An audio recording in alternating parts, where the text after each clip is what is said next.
Everyone, welcome to my channel. अब CTET के लिए समझ के चलिए मोटा मोटी 10 दिन बचे हैं और इस 10 दिन में भी आप अपनी प्रिपरेशन करके सीटेट क्लियर कर सकते हैं। अब ऐसा नहीं है कि बिल्कुल ही पढ़ा नहीं है तो सीटेट का क्लियर हो जाएगा फर्स्ट अटेम्प्ट में, ज़रूरी नहीं है। बट अगर आप सही स्ट्रैटेजी यूज़ करते हैं तो आप 10 दिन में सीटेट क्लियर कर पाएंगे। जैसे कि मैं 2 चैनल्स यूज़ करती हूँ पढ़ने के लिए, एक सचिन सर और एक हिमांशी मैम। और ज़्यादा टीचर्स के चक्कर में पढ़ेंगे आप तो बिल्कुल आपका सीटेट 10 दिन में क्लियर होने वाला है नहीं। और अगर आपको सीटेट 10 दिन में क्लियर करनी है तो उसकी एक स्ट्रैटेजी मैं आपको बताने वाली हूँ, और अगर आप उसको फॉलो करेंगे तो आपका सीटेट 10 दिन में क्लियर हो जाएगा। आप देखिए, अब सबकी मैराथन चलेंगी, हिमांशी मैम की भी चलेंगी और सचिन सर की भी चलेंगी।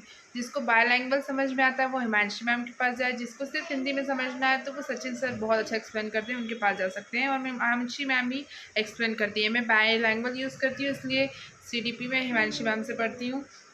ईवीएस के लिए आप अपने सचिन सर की वीडियोस देख सकते हैं, बहुत ही अच्छा उन्होंने ईवीएस की पेडागोजी भी बताई है। और उनका जो कंटेंट है एनसीईआरटी के, समझ लीजिए आपने वो कर लिया तो ईवीएस में आपको कोई नहीं रोक सकता पास होने के लिए।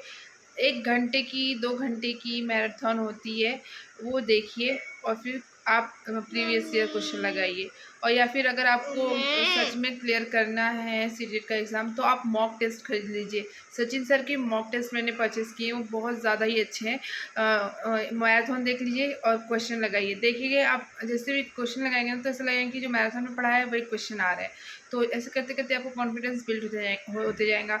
और जो क्वेश्चन आपको नहीं आ रहा है आप उसको वन लाइनर के थ्रू लिखते जाइए। जिससे क्या होगा, वो पॉइंट आपके क्लियर होते जाएंगे। और जब एग्ज़ाम रहेगा तो आप उन लोगों को एक नज़र मार कर देखेंगे तो आपको रिवीजन हो जाएगा तुरंत में, क्योंकि अब आपके पास सिर्फ 10 दिन तो रिवीजन करने का टाइम नहीं होगा। तो आप ये पढ़ भी रहे हैं और रिवीजन भी कर रहे हैं, आपको ऐसे पढ़ना है। तो मैं तो ऐसे कर रही हूँ, आप लोग भी ये टेक्निक यूज़ करके पढ़ सकते हैं। मतलब कैसे, मैराथन देखनी है, मैराथन देखने के बाद आपको क्वेश्चन पेपर लगाने हैं, प्रीवियस ईयर क्वेश्चन पेपर लगाने हैं। क्योंकि पढ़ना अलग है और क्वेश्चन सॉल्व करना अलग है, क्योंकि क्वेश्चन पूछने का टेक्निक अलग होता है। जब आप प्रीवियस ईयर क्वेश्चन सॉल्व करेंगे तब आपको पता चल जाएगा कि क्वेश्चन करने से आपको कितना बेनिफिट होता है। और अपने सीटेट में प्रीवियस ईयर क्वेश्चन बहुत ज़्यादा रिपीट होते हैं। आप जिसका भी यूट्यूब चैनल देखेंगे आपको यही सब बताएंगे, क्योंकि वाकई क्वेश्चन पेपर रिपीट होते हैं। सो गैस, आप लोग ये टेक्निक यूज़ करके अपना सीटेट क्लियर कर सकते हैं। अगर ये वीडियो स्पेशली उन वाइफ के लिए है जो हाउस वाइफ है, जो अपना पढ़ाई के लिए टाइम नहीं दे पाती, उनके लिए भी मेरे पास एक सोल्यूशन है। अगर आप दिन में नहीं पढ़ सकती तो आपको रात को 3 घंटे देने, रात को 3 घंटे दीजिए, कम से कम 3 घंटे दीजिए। 10 दिन के लिए मत सोइए। समझ लीजिए कि आप 10 दिन पढ़ लेंगी तो आपका 10 दिन पढ़ लेंगी तो आपका अपना सीटेट क्लियर हो जाएगा। इसके बाद आप एलिजिबल हो जाएंगे अदर एग्ज़ाम के लिए। और अगर आप ये 10 दिन सोते रह जाएंगे तो आपको फिर 3-4 महीने वेट करना पड़ेगा अपना एग्ज़ाम क्लियर करने के लिए। तो आप सोच लीजिए, आपको 10 दिन देना है सीटेट क्लियर करने के लिए, इसमें फंसे रहना है कि अदर एग्ज़ाम की तैयारी करनी है। सो प्लीज़ आप लोग अपने पर फोकस करिए और 10 दिन कैसे भी करके मैनेज करिए। रात को सोइए मत, दिन में पढ़िए, टाइम मिलता है तो। दिन में बिल्कुल टाइम नहीं मिलता तो आप रात को पढ़िए।